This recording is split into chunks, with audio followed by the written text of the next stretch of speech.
সে বিষয়গুলি হয়তো data based যায় নিউজ পেপারের মাধ্যমে, প্রিন্ট মিডিয়ার মাধ্যমে, সোশ্যাল মিডিয়ার মাধ্যমে, কিন্তু আমার রাজনৈতিক দলের বন্ধুরা অনেকেই সেই বিষয়টা একদম ইন ডিটেইলস যায়নি। তো আজকে সেই বিষয়টা সবার কাছে স্পষ্টতার সঙ্গে চলে গেছে যে বিভিন্ন স্কিমের মাধ্যমে কোথাও কারোর কোনো বিভিন্ন স্কিম আছে, সেই স্কিমের মাধ্যমে ক্যাশ ট্রান্সফার কেন্দ্র এবং রাজ্য সরকার তরফে কোনো জায়গায় কোনো ব্যক্তির কাছে 5,000 টাকা গিয়েছে, কোনো ব্যক্তির কাছে 2,000 টাকা গিয়েছে, কোনো ব্যক্তির কাছে 3,000 টাকা গিয়েছে, ক্যাশ ট্রান্সফার হয়েছে বিভিন্ন স্কিমের মাধ্যমে।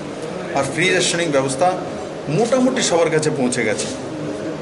তো রাজ্য সরকার যে কাজগুলো করছে, হেলথ ডিপার্টমেন্টের মাধ্যমে হোক, পুলিশ ডিপার্টমেন্টের মাধ্যমে হোক, বাকি অ্যাডমিনিস্ট্রেশন যে ডিপার্টমেন্টগুলো, যে পুরো ভারতবর্ষের মধ্যে যে টেস্টিং যে মাত্রাটা রয়েছে পার মিলিয়ন 470, আর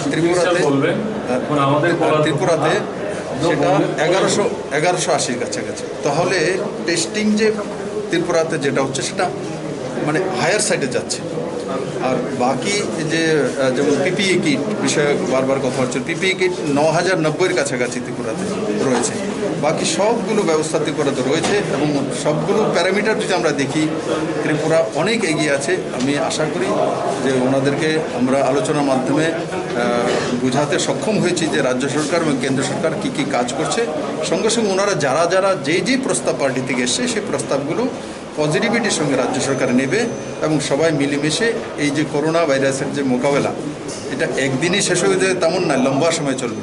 সেটা জাগরুকতা সবচেয়ে বেশি চাই, জাগরুকতা। তো জাগরুকতা আমাদের পার্টির ভলেন্টিয়াররা যারা আমরা বিভিন্ন রাজনৈতিক দলে রয়েছি তাদের মাধ্যমে করার জন্য আমরা একমত হয়েছি।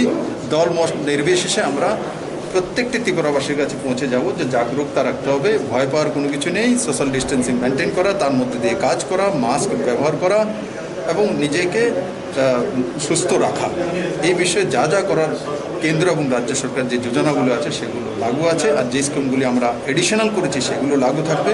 আর আগামী দিনগুলিতে যে প্রস্তাবগুলো এসছে সেগুলোকেও রাজ্য সরকার সঠিকভাবে। স্যার, লকডাউন নিয়ে কোনো আলোচনা? দেখুন, লকডাউন 3 তারিখ পর্যন্ত রয়েছে। তো লকডাউন আমি আপনাদের মাধ্যমে বলবো, লকডাউনই একমাত্র উপায়। এখন সেই লকডাউন থেকে ফেস ওয়াইজ কীভাবে বেরোবো সেটা লম্বা সময় লাগবে।